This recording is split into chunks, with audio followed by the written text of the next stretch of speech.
once we get one person on here, hey pimp, we can get to Yeah, it. no. Oh yeah. Glad you finally got on here, because man, you promote me a whole lot. So you know what I mean. I Oh, can't do man, nothing but return the favor. I say I can't. I got to do it some way, and that's the way I can help the ones that help me, man. Just share whatever you're doing. Right. I'm the same way, man. I really started this to for the people that started out with me, because like I said, we got overlooked. So if I can help them get out, reach some more people, man, that's what I'm here for. Yeah, and I appreciate this too, man, because it really means a lot to me, man. Especially, growing Hey, up man. watching you do comedy. Now you invite me to a podcast you got, man. Hey, man. That's awesome, Like man. I love having the people that help me. So you always been a fan, and not just a fan, but you always did your thing too. You know what I mean? I watched you from afar. Oh yeah. You know what I mean? So, well, we got one person on here. We might well get started. First of all, I want to welcome y'all back to the Papa Black Podcast. And today we got the very funny comedian Justin Combs. Woo woo woo woo. In the house. In the house, All right, baby. wait. Where you from, man? Augusta, Georgia, all day long. The home Club of 702. James Brown. Hey, man, I remember Club 702 in Augusta. 706. 706. That's where 706. I got Okay, my yeah, start at. 706. Yeah, 706. Yes, sir. For a minute, I was Mr. 706. Show no? Oh yeah. Oh, okay. Through Special K. Special K used to do a comedy night here. Yeah. At 706. Yeah. Yep. Yeah, right. Now, when did you start comedy? I started doing stand-up comedy around 2005. But I've been doing comedy making people laugh in my city since 96. Okay. On the radio. So what? Right. Okay. So you went from the radio to the stage. I played the character of Jerome from Martin. I did that almost 13, 14 years. What? Yeah. That's all right. So you started on the radio, then you went to the stage. Yes, sir. That's how it happened. Okay. What made you want to be a comedian? My whole thing. Oh well, of course, growing up, Def Comedy Jam, Comic View, all those comedy shows back then. It just I always said and said, man, one day I wanna do that. And then you had your Living Colors, you had your Martins. I mean, I was pretty much not only child, it was me and my brother, but I mostly stayed in the house all the time. You know what I'm saying? Right. So when I'm in the house, I'm watching all these comedy shows and everything, and I'm just picking up on everything, because impersonations was the thing that really what I started off doing first. But I was like, I need to find my own avenue of comedy for myself, because I was using other people's stuff. Right. Yeah. So, like I said, I grew up around the time with Def Comedy Jam when you had to record. I recorded it. Right. Recorded it. Timed it to record it. And I would watch it some Friday night, but then sometimes I'd be watching first thing Saturday morning. Yeah, that's back in the day when the Def Comedy Jam was the shit, man. Oh yeah, it was the shit. And even Snaps. You remember Snaps? Yeah. Yes, sir. You remember Uptown? They helped me through elementary school. Uptown Comedy. It wasn't Comedy Corner. Uptown Comedy. Yeah. Something. They had it. It came on one of the local channels here. Yeah. Yep. Hey, what gave you the courage to get on stage? Well, like me, I'm Christian, man. I'm a Christian, man. I'm into God and everything. So, from watching other comedians do their thing, Ricky Smiley really inspired me to do that, man. Oh, I okay. I never forget, because of course, being on the radio, all the comedians come through the radio station. Right. So with the character I was doing, Jerome, I would always, they would have me jive on these comedians. So we get into a Right. jiving battle early in the morning. Okay. Right.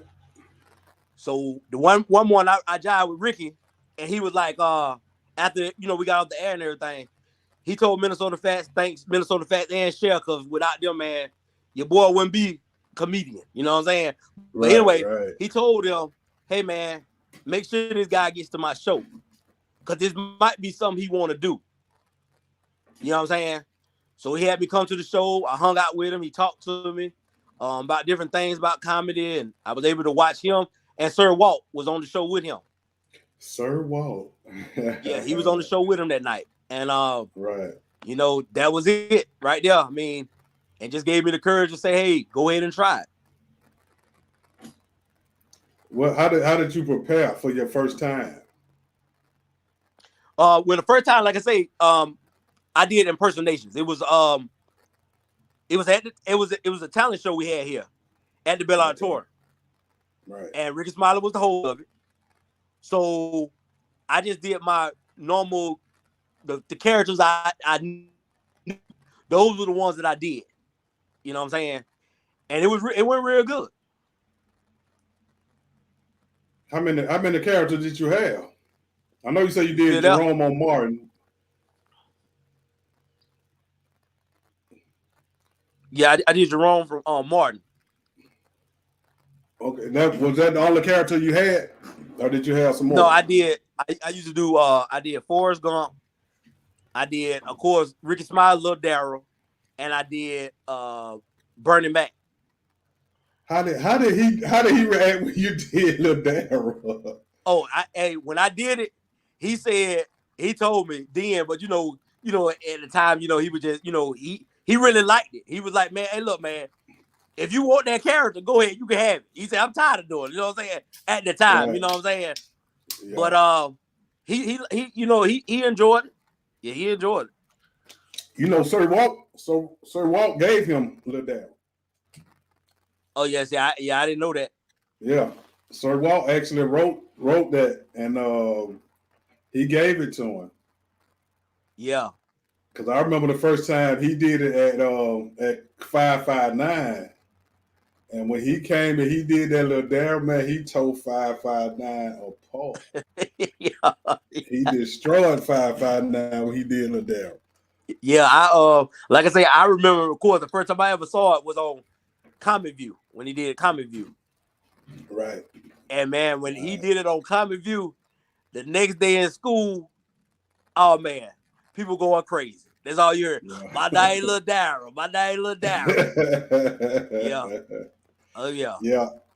And he did get sick of doing that, because he kind of upset me one time, because he was hosting Comic View, and they were trying to get him to do Lil Darryl, but he didn't want to do it, and he was bringing up Double D right after that.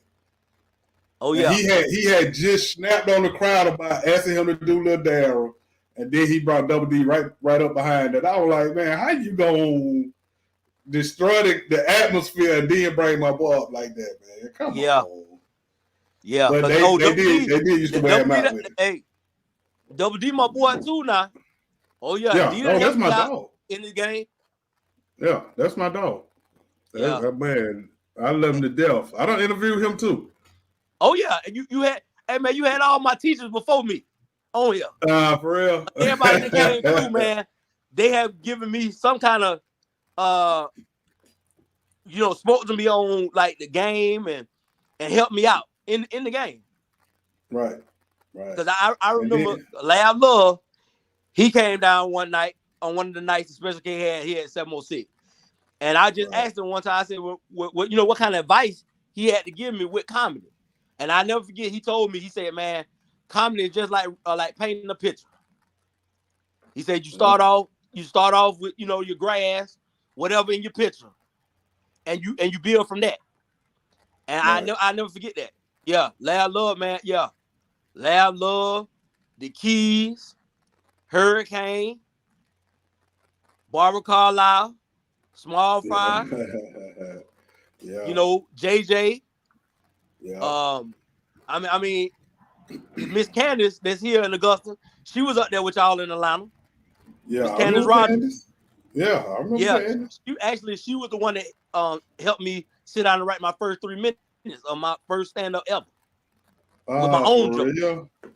Right. Yep. Right. You remember your first We joke? did it at McDonald's here. You remember your first joke? Yeah, my first joke was talking about it was gas. The gas prices. That was it. The gas price, because around that time, that's when the gas prices went high. It's sky, you know, it was real high. Right.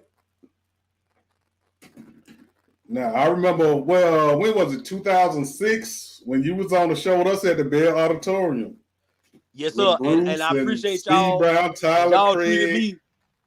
y'all treated me like I had been in the game for a long time. Right. You know, y'all ain't act stuck up. Y'all were humble, man. No. You know, showed me love and everything, man. Right. I mean, And that's Tyler the way I Craig, was taught. yeah, Tyler Craig, rest in peace, man. Cause Oh yeah. he was the first comedian that I used to sit and watch on TV. And when I was on the show at Atrium in Atlanta. Oh, It was okay. Honey Bun, East Side Boys comedy show. Right. And Right. I was in the back with all the comedians in the green room. And I'm just sitting there just soaking it all in, man. Cause I'm like, I'm really in the room with all these comedians I sat and watched on Def Comedy Jam and Comic View. I'm the fresh comedian in the jam. You know what I'm saying? Right.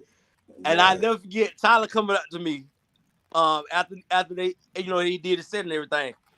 He was like, "Hey man, you want to hey shout, you want to buy some of these incense?" Now Yeah. me, I'm Yeah. looking at him like, "Incense? Nigga, you been on Yeah. Def Comedy Jam, you." And he saw it in my face. He said, "Hey man, these jokes I ain't made all these jokes yet." He said, "We Right. still Right. side hustling." Yeah. Right. That's right. That's right. Yep. It was Yep. still a hustle for us. It's still a grind. Like the game wasn't like it is now, where you come in and you can start getting a whole lot of money. No, man. I remember when we first started, amateurs wasn't getting no money until I Yeah. told Bruce about start getting the amateurs $25 because he had like the Bruce comedy train. We had like 5 or 6 clubs going around Atlanta, and I said, "Hey, pimp, just think these cats will follow you everywhere for nothing. What you think about getting just some little gas money? It don't have to be much. Just give some gas money." And when he start getting us $25 a piece, man. And we start following them everywhere, man. So yeah, boy, they don't. I told them they don't understand the foundation, man. Like when we started out, boy, you wasn't getting nothing until you prove yourself, and you had to be able to sell some tickets to demand any kind of money. Yeah, you right about that. Cause I've been doing it, but I said to myself, man, you know, this is my talent. You know what I'm saying? My gift. The pay is eventually gonna come. Yeah. You know, eventually it's gonna come. Because Right. you got a lot of comedians now, they just in it for the money. That's right. That's right. They in it for the And money. they're the And they one don't that don't understand. last. If you are a true comedian or whatever you might do in life, if that's you, continue to do it. Don't give up. Because whatever is Right. eventually gonna come. Yeah. It's eventually And gonna if you come. do it, yeah, if you do it for the money, eventually you're gonna get tired. Yep. So you got to do something that you love. That Yeah. way, if the money ain't there or for the grinding period, you'll still have the same love for it. Oh yeah. Yes, sir. Now You I know right you say, about that one. Ricky was one of your primary influences. Who all influenced your comedy style? Of course, you know, Bernie Mac, rest in peace. Yes, You know, sir. Beast. Robin Harris. Man, Beast. I tell anybody to this day, when Robin Harris passed away, man, you know, as a young kid, man, you like I don't know about nobody else, but I ain't think celebrities died. You know what I'm saying? Yeah. But I can relate that too. when he passed away, man, that really hurt me, man. I'm like, Dad, Right. Robin Harris, Pop. Yeah. Yeah, man. Right. Yeah. Cause that was like as far as like, I watched Richard Pryor, Red Fox, when I got older, but I didn't grow up in that era. Of Right. course, the era I grew up was around, like I say, Robin Harris. Robin Harris was the comedian that I really like watched. You know what I'm saying? Growing up, around that in that time, and then Bernie Mac. Then of course, you had like you say, Ricky Smiley. Man, I tell anybody, Ricky Smiley, my favorite comedian, and the reason for that because the man gave me a chance when he didn't have to give me a chance to come and check it out and see what the game was about. Right. Hey man, everybody need that start. Like Special K, because like I say, with Special K, I met when Ricky let me come to his show around 2005. K started coming here about 6 or 7 doing the radio, and that talent show we did at the Bell Auditorium, which was my first time ever doing it in front of a crowd or whatever. for real? He told me when I got on stage, he said, bring all your stuff to the comedy night that I have, down there and do, you know what I'm saying? Bring the same set and do it down there. And that opened up the door for me too. Hold on. So when you was on the show with us at the Bell Auditorium, that was your first time doing a real crowd? No, that was my second one. Because I did some more and Nephew Tommy there. Oh, yeah. Yeah, because and it was through K that I got on that show. Yeah. You know what I'm saying? And that's one thing I know about all the comedians that have helped me. They helped me get through the door and do a lot of different things with the comedy game, different shows and stuff. Yeah. So you on the Christian circuit? Yes, sir. How has it been a Christian comedian? Oh, it's straight, man. It's straight. You know what I'm saying? I really enjoy it. Because like I say, that's where majority of my shows come from. Right. And because of COVID, they haven't been doing no crowds or nothing.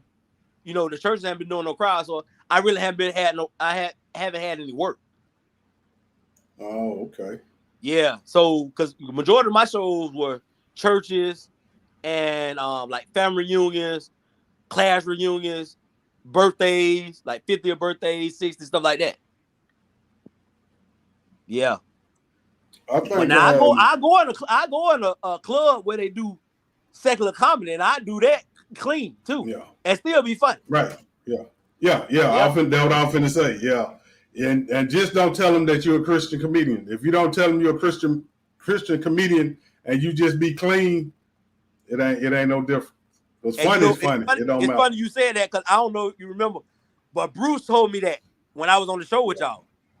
He told me about, because I was telling him, I was a clean comedian and stuff like that. And he was like, well, just stay a clean comedian. Don't let them know, you do Christian. Because he was telling about a comedian that told him to introduce him one night as a Christian comedian. Yep. He said his jokes started bombing. Yep. Then he started cussing. Yep. I think that was at 559, if I ain't mistaken. I think that was at 559. Yeah. Bruce said he kept telling them, no, man, I'm just going to call you a comedian, whatever. I ain't putting nothing with it. That's right. You don't put a label on yourself. You never put a label on yourself. Yeah. Yeah. I did one church show. And I was scared, man. I was nervous as hell, man. That C-Dog hosted it. It was C-Dog room, and he just told me, he said, man, just go out there and do your thing, man. And all I did was I talked about some of the same stuff, but I just took the cussing out. Yep. And I had a ball. I really did. Yeah, it's funny you said that. It's funny you say that because I did a show with Barbara Carlisle. She was the host. It was off of Old National. It was a church somewhere off of Old National. They had in a building somewhere off of Old National, and she was hosting. Hurricane Andrew was on there, and Doodoo Brown was on there. Hold on, Doodoo was on there. Man, let me tell you, Doodoo ripped that thing. He Oh yeah. ripped it. Oh yeah. And like you said, it was clean comedy. Right. But he ripped it. Right. Yeah. Yeah. Oh yeah. Doodoo Brown did Everybody ripped it, man. a Christian comedy show. That's funny. I thought it Yeah. was crazy for me to do it. Now I know if Doodoo could do it, anybody Oh can. yeah. Hey. But he don't care. Doodoo Brown, he did it, man. Clean comedy and ripped it. He ripped it. That's funny. That's my dog too. I got to get him on here too. I got to get Hurricane Andrew too. He's supposed to be giving me a date. Doodoo the man. Yeah, he the man. Oh yeah. Hurricane man, the Key man. Like I say, all the comedians I came up under, man. They looked out for me. Oh yeah, yeah. I mean that's how we was in Atlanta. Like we never was no hating comedians, man. Well, not in the beginning. Yeah. Not in the beginning. And then anybody like Bruce started a whole lot of us. So it would have been unfair to us if we'd have downplayed anybody that wanted to grab that microphone, because he always gave us a chance whenever, wherever. If you had the heart to get up there, yeah, we gonna let you get on and do your thing. You know, and like I say, I remember, of course, that show I did with y'all, and the radio host came in and she was giving the lineup, and she was like, "Well, we gonna introduce him." Talking about me. Bruce was like, "No. Let me introduce him. I need that crowd up there for that man when he get out there on stage." That's right. And he did that. Oh yeah. That's right. That's right. And see, all the radio personalities, they just want to be seen. Like, no, but it's a formula to it. And then he gotta set the mood right for you, especially if you just starting out. You gotta set the mood right, because the host make or break the show. They make or break it. If the host got good energy and the host funny, the host can carry the show in case somebody have a bad night. Yeah. So, and then it would have been crazy for them to introduce you, then come back or let you introduce Bruce. Like, no. Y'all bring Bruce up first so he can get the show started. Then he know how to care, because Bruce one of the best hosts in the world. And you let him. Yeah, he holds it down. Yeah. Oh yeah, he'll beast. Yes, sir. Who you in the comedians you love working with? Of course, I was able to work with Small Fry. I did like a show with her up in Atlanta. She was doing like a Christian Friday night Christian show where it was Christian comedy, and then like Christian rap and a whole bunch of other stuff was going on. And Tiny, he was the headliner that night. Tiny, my boy too now. Yeah. He showed a lot of love too. Yeah, I got to get him on here too. I think he been kind of sick lately. That's why I ain't had him on here. But I got to reach out to Tiny too. That's my dog. Oh yeah. But him, I was able to feature with Barbara Carlisle off of Candace. She used to do a MS comedy fundraiser here, and that was right there at the beginning when I first started. And one of the comedians that she wanted on the show, he bagged out or whatever, and she put me as the feature on that show. Oh, okay. Yep. Yeah, and she did one with Sherman Golden and Double D too. Yeah. I got to get Sherman on here too. You ever met anybody that you idolized? Oh yes. Let me tell you. There's no lie. 1997, Eddie Griffin dropped that Voodoo Child on HBO. You remember that? Mm-hmm. Okay, for that whole summer, that's all I watched was that stand-up. Okay. Fast forward, of course, got to know Double D. Double D was performing at the Comedy House in Columbia. He was a feature with Eddie Griffin. Okay. Oh, okay. So after the show was over with, he let me go back to the back and, meet Eddie. So, of course, I was just starting off. And, of course, people that know, Comedy House wouldn't let you do any show back in the day unless you was well known. You know what I'm saying? Because to try to get to do open mic, you have to be had to call Monday morning. That's right. And try to get on to do open mic. Well, anyway, when I went to the back to meet Eddie Griffin, you know, I told him, you know, I told him who I was and everything like that. And I told him I was a comedian. I was just starting out or whatever, right? Eddie Griffin said, "You want to do some time on my show?" Man, I froze. I'm like, Eddie Griffin said I can do some time. Because even he said, I'm going to let my manager know to let whoever is over people getting on stage, make sure that you get on. He gave me 3 minutes. Yeah. He gave me 3 minutes. Them 3 minutes felt like the longest 3 minutes ever. Yes, sir. Yes, sir. People think it ain't no time, but boy, especially if you out there in front of a black audience and they waiting on you to make them laugh. Oh, yeah. Oh, okay, you better that's come a with long 3 minutes there. Yeah. Right. Oh, yeah. Now, how was it your first time performing at Uptown? The first time I did Uptown, it was, I think they was doing the Bad Boys of Comedy. They was filming, they were taping, right, or whatever. And of course, I knew, you know, I mean, if I filmed, I don't know, but they did let me get up, and I was doing a set. I wasn't doing, you know, like impersonation. I was doing my set or whatever. But I did good for for my first time. Yeah, for the first time in there, and like I say, it was packed that night too. It was one of them crowds that go at you now. Oh yeah. Yeah. Uptown, and hey man, you know that Atlanta crowd is something totally different. Yes, sir. If you funny, they let you know it, but if you ain't, they gonna let you know. Oh yeah, they gonna let you know. Cause look, the second time I did a show up there, the dude before me got booed. I'm talking about one boo, it went through the whole room. Of course.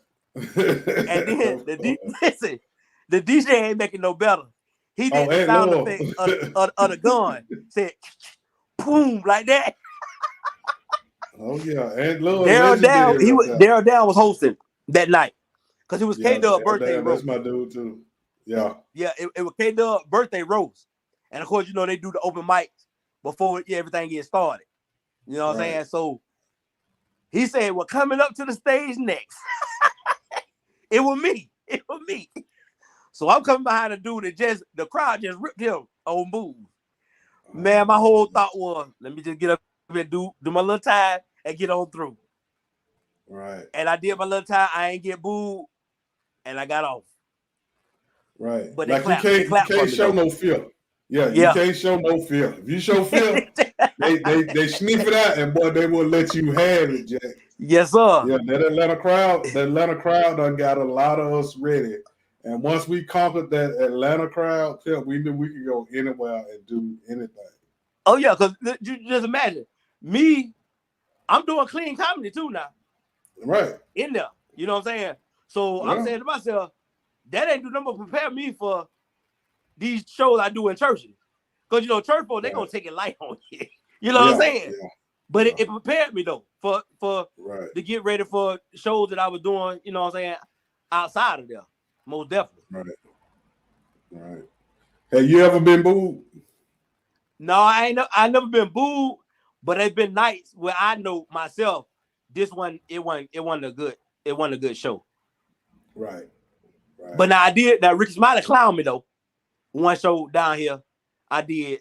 Now this was after I had met him, but he clowned me about my jokes. Because you remember, it's a guy on his show, Head Crack.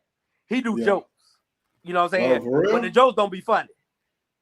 Right. So when I was on stage, he was asking me about my jokes or whatever. He said he didn't understand them. So, and I went to start explaining, set my own self up. He said, "Now it's time for Rock T jokes of the day." Meaning my jokes was crap. They weren't good. Right. Yeah. And that's a job of a host, man. Like, even if you have to kill the comedian, you have to go get that crowd back. You got to go get that crowd back. Oh yeah, and they gonna do that. Oh yeah. Oh yeah. They gonna let you have it if they have to. They don't want to, but if they have to, they gonna let you have it. What Yeah. cities you done had your best shows at? So what now? What city you done had your best shows? Like what city you love Oh, going what to? the cities that I mostly do is either here at my hometown, Augusta, or either in South Carolina. Okay. So, Okay. but South Carolina, like the churches and stuff that invite me over there, you know what I'm saying, and do shows. I really enjoy doing them over in Carolina. Yeah. Okay. And don't get me Yeah. wrong, now of course, my hometown right here in Augusta, the first church was Ever Faithful. Sister Bishop Rosa L. Williams, they was the first to ever give me any kind of pay with Right. doing stand up. The first. Right. And you know what my first pay was? How much? A $5 McDonald's gift card. Hell no. They listen, but that meant a lot to me. You know what I'm Right. saying? Right. For them to even give me anything. You know what I'm saying? And of course, from that, I was able, it opened doors up for me for other churches. Yeah. You know what I'm saying? Yeah. And I build from that. Yeah. Right. Yeah, they'll tell you quick. Well, we ain't got much money. We need you to do it for the church or do it for the Lord. Yes, sir.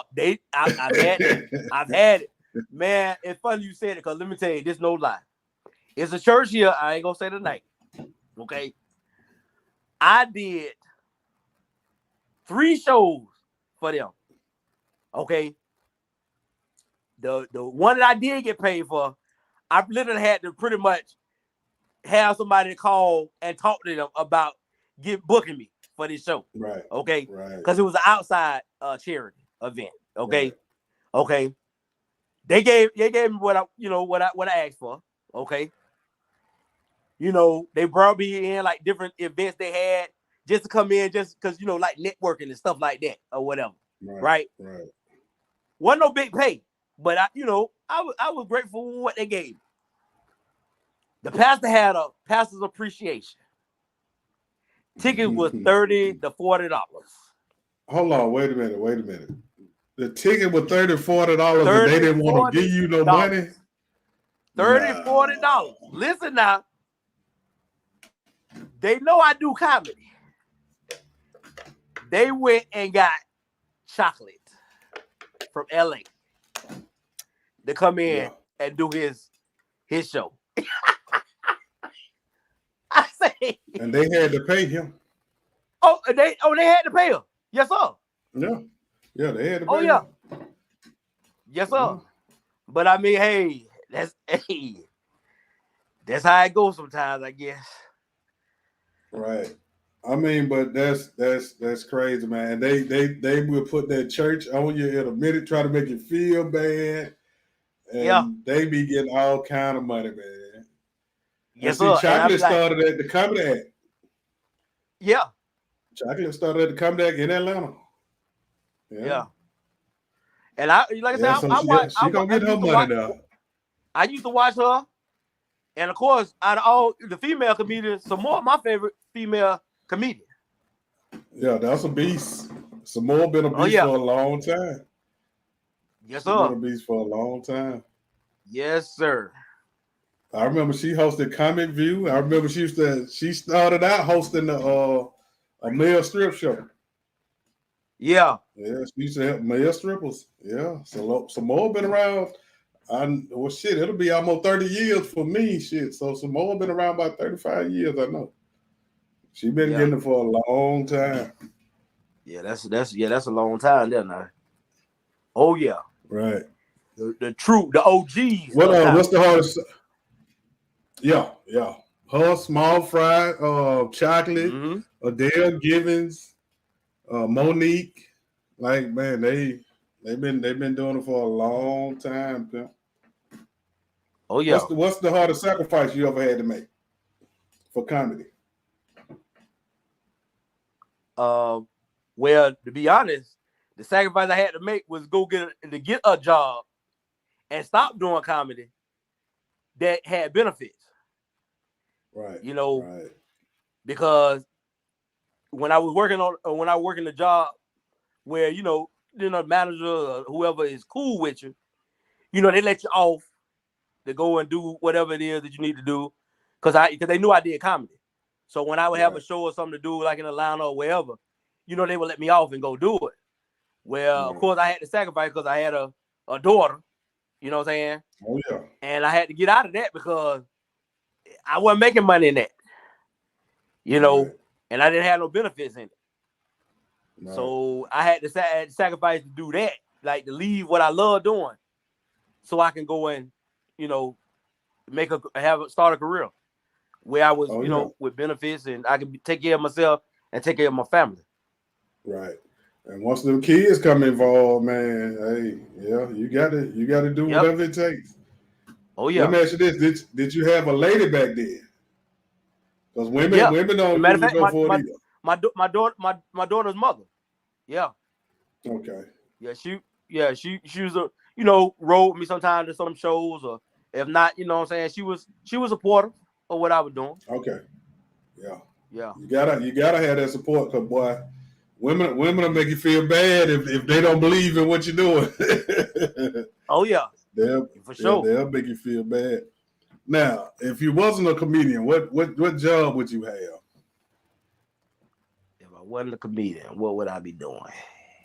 Like what career would you be doing if you weren't a comedian? Oh well, it's funny because a lot of people be like, they can't believe it, but a correction officer. Yeah. You seem like too laid back to be a correction officer now. No, but that's that's the career that I took on when I came out of comedy. Right. Yeah. Now you told me that you want. Yeah. Especially as you get older, you need some benefits. Yeah, I'm trying to tell you, go to the hospital, they ain't got no insurance. Who? Oh yeah. They'll tell you in a minute. You got to pay right now, or we can't see. Yeah. Oh yeah. They gonna get their money. Oh yeah. Now you told me that you want to get into promoting. Yeah. Okay, so when you trying to get started, we're gonna see if we can get in. We're gonna get the people behind you to help you get started. 2022. I'm trying to do it before at least around about the summer of 2022. Okay. Yeah. You got some comedians that you wanna line up on your first show? Oh yeah. I already. If you can have a list of comedians, give me your top 3 comedians that you would want on your first show. If you had a choice. I'm gonna start with the home team. I got to start with the home team. Okay. I put Ponsier Daniels, my boy T Rich, and my boy Cedric. Comedians of Cedric. I got to start with my home team, man. Yeah. Okay. Have you talked to them? They on board with it? Well, I got to still reach out to them, but I'm getting it together. Yeah, I got to get it together. Yeah. Okay. Well, we gonna try to help you get out there, man. Because I want you to be successful, pimp. I appreciate it, man. Hey, I appreciate all the love you showed me, Black Boy. I know you go by Papa Black, but I know you by Black Boy. Yeah, everybody still call me Black too. Yeah. Oh yeah. I mean, but you do the same for me, man. You everything I post, you pretty much you share it. So my thing, I gotta return the favor, man. I gotta return the love. I show people love. I appreciate that, man. For sure. I sure enough appreciate it. Man, I'm gonna tell you somebody else helped me when I came into the game. Honey Bun. Oh yeah. Yeah. He Jack Thriller now. Jack Thriller, yeah. Yeah. Thriller. And he's doing big things too. Yeah, I think he might be done move back to Atlanta now, because I know he went to New York for a minute, but I think he done moved back to Atlanta, and he'll tell you now, man. I couldn't call him Honey Bun for nothing. I used to hate that name for him. And the last time I seen it, he said, "Man, boy, you used to hate to call me Honey Bun." I said, "Nigga, I still do, nigga. You was a man, nigga, a man named Honey Bun." A grown man. grown man named Honey Boy. I'm like, nah, pimp. I'm gonna say you right about that, man. Yeah, man. Hey, and that boy Carlos Miller. Oh, that's my dog. Carlos. How That's about my dog. I did a show. Do you remember the comedy spot that was behind the Magic Johnson Theater? Magic Johnson. Oh, over there by Greenbrier. Yeah. He was a host one night. He was a host one night. I went in there. And that was, of course, just before he blew up. Right. Yeah. Right. Blew up. Yeah. Man, I remember when Carlos first got started. Malik was in there. What's his name? Malik, ain't it? Comedian Malik. Yeah.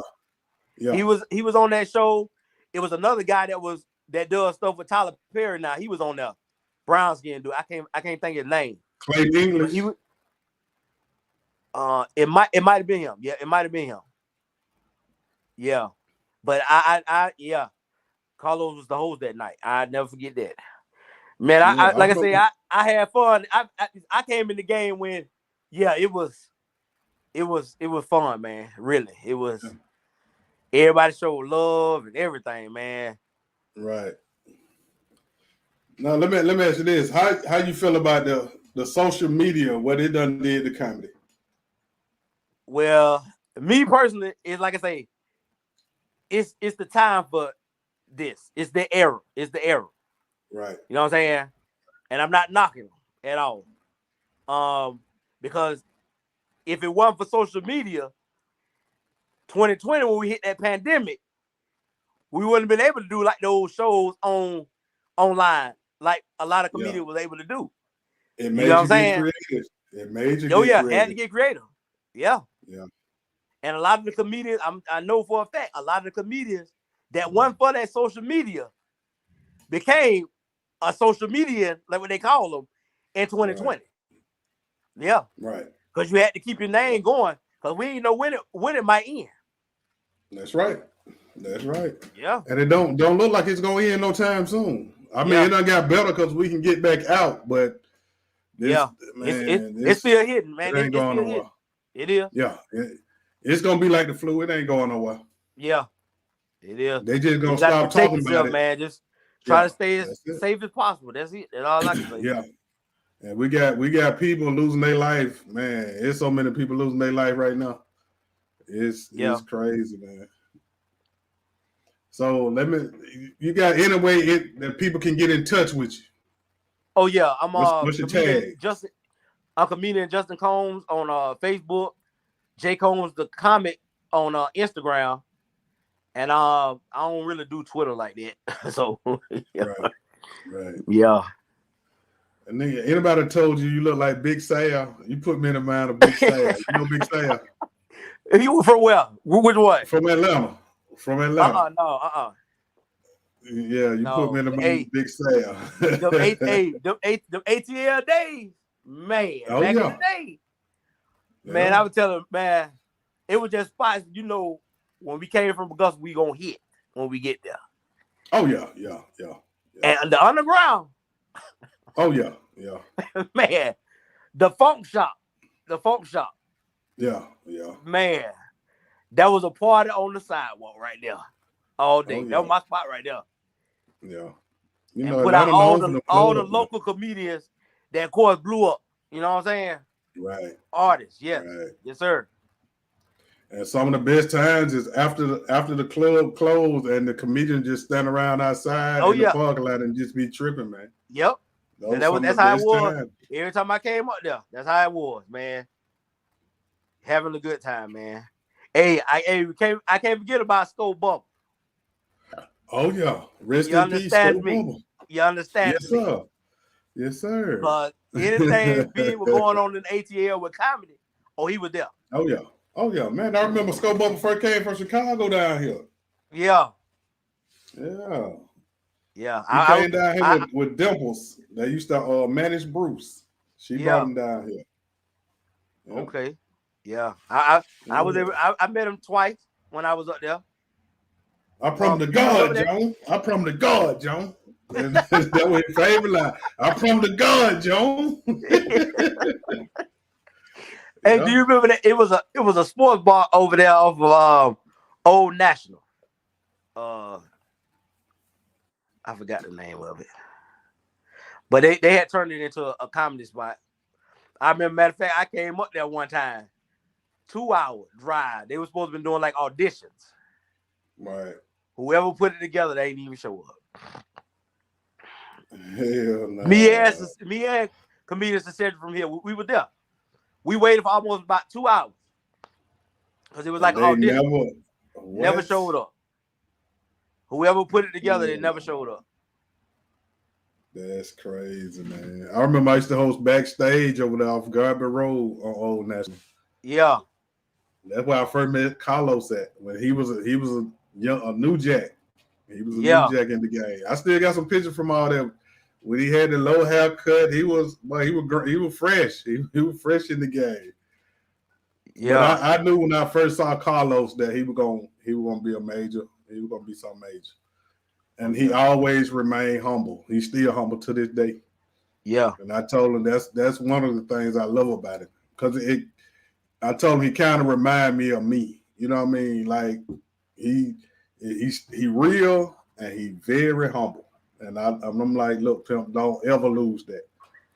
Don't ever lose that. Because if I never seen somebody with a big ego that made it, you know what I mean? Eventually that ego gonna chop you down too. You know what I mean? Yeah. So and that's a lot of cats that came through Atlanta, man. And that's what I love so much about the comedians that I came up with in the game, that they didn't look at me as, man, who he is, man? You know what I'm saying? Or man, he ain't funny, man. Who is he? Because like right now, us talking and me telling all this stuff, there's a lot of people saying, man, who he is? Oh yeah. But I was in the circle with y'all. You know what I'm saying? Right. Oh yeah. And I just look at it as a blessing, because it's always, like I say, as a young kid sitting watching all the comedy shows, everything that I, said I wanted to do or what I wanted to be a part of, hey, I was blessed to do it, and been blessed to do it. That's right. That's all you gotta do. You gotta have a heart, and you can't be scared to take no chances, man. Oh, no. Something that you feel good about, hey man, just take the chance. Like Mike Elks told me when I first got started, he said, man, just go on stage one time. You will know when you come off stage that one time if you can do it or not. And the first time I went on stage was at the Comedy Theater. And when I came off stage, I was like, you know what? I got this. And to this day, man, that was damn near 30 years ago. It'll be 29 years, November the 30th. Yeah. But man, even though I'm not as active as I used to be. Yeah. Like, because the game done changed so much. And that's what I be trying to tell people. Like, people always, man, you gonna get back on stage, And I'm like, man, the game done changed so much. Then the last show I did, the promoter still owed me $750. Yeah, now, I'm saying he gave me, I got my deposit. Yeah. But he never gave me the rest of my money. But I made sure the comedians that I took with me, which was the Keys and I think Sweet Baby Keto or something. No, I'm see. It might not have been Sweet Baby Keto. I don't forgot. But I made sure they got their money. But nah, man. And like I say, man, I can't go through that no more. I didn't go through that as a new jack. So nah, man, I can't do that. I know that's right, man. I mean? But if I'm getting in that promoting, I'm showing up. I'm learning what not to do as a promoter from what I've came through. Yeah, man, because it's not right, man. No, man, and you gotta know as a promoter that you taking a chance. The comedian's not taking a chance. You taking a chance on the crowd, because a lot of times it's not the comedian's fault that the crowd ain't there. Like the last show I did. He didn't start promoting the show till Wednesday, and the show was on Saturday. And I'm like, well, Pimp, how you think that you can tell somebody Wednesday that we're gonna be here Saturday and they gonna just show up? Like, come on, man. It don't work like that. My job is to be here. And I tell people too, true enough, we got social media, But you got to use that radio. You still got to use that radio. Yeah. Promote on radio. You still got to do the groundwork. Oh yeah, got to do that. Dad, put them flyers out there. You still got to do all that, man. Yeah. And see, I think social media done made everybody get lazy because they feel like just because I got a lot of people that follow me that everybody gonna come out. No, everybody not gonna come out because you got a lot of followers. Yeah. You still got to do that groundwork, and you still got to make it seem bigger than what it is.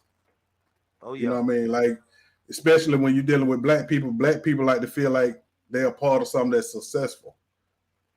You know what I mean? They don't want to. No, black people don't like to start off doing nothing. They want to be a part of something when it's successful. You know what I mean? Right. So if you as a promoter don't have no kind of following in your city, it ain't gonna happen. And then you got to do the groundwork, which means you have to, it's called investing. You're gonna lose some money before you make money. And see, everybody think when they start a business, you're gonna start out making money. That's not how it don't work like that. Nah, that ain't how it go. But you know, I got a couple of shows I want to promote too. You know what I mean? Once I get the podcast where I want it, you know what I mean? I got a couple of comedy shows I want to promote too. Because I still feel like the cast that started out when I did, we got overlooked. Like I tell people this all the time: Bruce, Arnez, Samoa, Monique, that class of comedians, they had the game on lock for about 20, 25 years. And it went from them to pretty much the social media comedians. So the guys that started out with me, we kind of got overlooked, but we put in that work. You know what I mean? We put in that work. We did the chitlin circuit. We did all that, man. And the younger comedians don't understand the chitlin circuit. They don't understand going to these little bit of small towns and doing these shows, man. So that's why I started the podcast. So because anybody that I can help further their career, that's what I'm here for. Yeah, I appreciate it, man. I really appreciate that. No, man. I told you. Pimp, you showed me a whole lot of love. You share everything, especially every podcast I post. You share it. Whether you know the people or not. You always share it. So anything I can do to help you get where you trying to go, Pimp, that's what I'm here for. And then I've never been envious of nobody or jealous of nobody. So it don't bother me to help somebody. You know what I mean? As long as I know you for real and you really trying to do it, like I'll put my name on the line for people that I know that are dedicated to what they're doing. You know what I mean? But if you ain't dedicated, I ain't gonna mess with you. But as long as I know you're dedicated, and especially when you showing me love, Pimp, I can't do nothing but return the favor. That's the era I came up in. For sure, hey, I'm gonna have to get one of them plates. Oh yeah. You know. Hey, Pimp, I crank that grill up in 20-degree weather, Pimp. I don't care nothing about that. I cook year round. Yes, sir. Hey, boy, he say black boy doing comedy, but he cooking now. Hey, man. Hey, the real like I got a lot of talents, Pimp. I got a lot of talents. I'm just trying to put all of them together. Yeah. You know what I mean? Like I would love to host a show and sell my food at the same time. I would, man, I'm telling you. Yeah, you can do it. Uh-oh. That was my son trying to get in there. Hey man, what is he doing? Is he gonna be a comedian too? Well, he did 2 challenge shows and he did some jokes. Yeah. Put him on here. What's his name? Come on. His name Avery. Yeah. Hey man, don't be scared to show the kid, man. What's happening? Look at it now. He's gonna run now. Hi. What's going on, man? Tell her, hey, he's starting up his own podcast. Yeah, that's what I'm saying. Well, you can't be shy. You can't be shy, especially if you're gonna host a podcast. You can't be shy. So whenever you can get in front of that camera, Pimp, get in front of that camera, man, and get in front of the mirror sometime and practice. Just sit there and practice. Act like you're talking to somebody, man. It'll help you go a long way. But don't never be shy, man. You look like a little player too. How many girlfriends you got? He done ran off. See, I'll put them on the spot. I'm gonna make you talk to me, Pimp. You know what I mean? I love kids, man. So Oh yeah. that's Oh I yeah. live off that energy. So I love kids, man. Because kids Yeah. are hilarious. Hey, I'm gonna shout out my daughter Trinity, cause if she see this and see him in it. Yeah, where's she at? She's in Camden County, down there at St. Okay. Mary, Georgia. Yeah. Well, hey, shout out to Miss Trinity, man. Because Oh yeah. I gotta at least say her name or something, because Yeah. she'll jump on it. Oh yeah. She's she like, would jump but on you had him on the show, but they had me. Right. And she the big sister or the little sister? The big sister. Yeah, she'll beat him up. She'll beat him up. So yeah. hey man, well I appreciate you coming on here, man. It's been a pleasure, appreciate you having me, man. And anytime you're doing something, Pimp, let me know, man. We'll most definitely post it. Most definitely. Yeah, I had said it earlier, but I just want to give a shout out to Minnesota Fats and Share Best right here, 96.3 Kiss FM. 3 o'clock traffic. Minnesota Fats still on the radio? Yes, sir. Man, yes, sir. he was on the radio when we came down now. I know. Yep. Yeah, Minnesota. Oh yeah, Fats. Still doing his thing, man. Yeah, man. You got any more shout outs? Yeah, just shout out to all the comedians, you know what I'm saying, that helped me, man. It's a long list, but I appreciate y'all. 706. Yeah, representing that 706. Yes, sir. Man. Hey, that's where it all started for me. Yes, sir. Right. Down there with Tony. Yeah. Tony who brought her down out. That's right. Yeah. What is he doing now? He's still around? Yeah, they I think if I'm not mistaken, I think his son took, taking that part over with the club. But he's still around though. Hold on, so they still got the club? Yeah. Uh-huh. Oh, that's amazing, man. Like I tell him, man, Tony the only person around here that could put up a flyer or say a show coming and be a lot of people at the show and don't got the first sign outside the club that say 706. Right. But everybody know that building. Everybody know where the building they've been around for a long time. So yes, sir. Yes, sir. Yeah. Oh yeah. Well, once again, man, I appreciate you, man. Oh yeah. And like I say, anytime you got something going on, man, just hit me, let me know, and we'll put it out there, Pimp. Oh yeah. Thank you, man. All right, man. Enjoy the rest of your day. All right, you too. Yes, sir. And y'all know my saying, y'all be easy.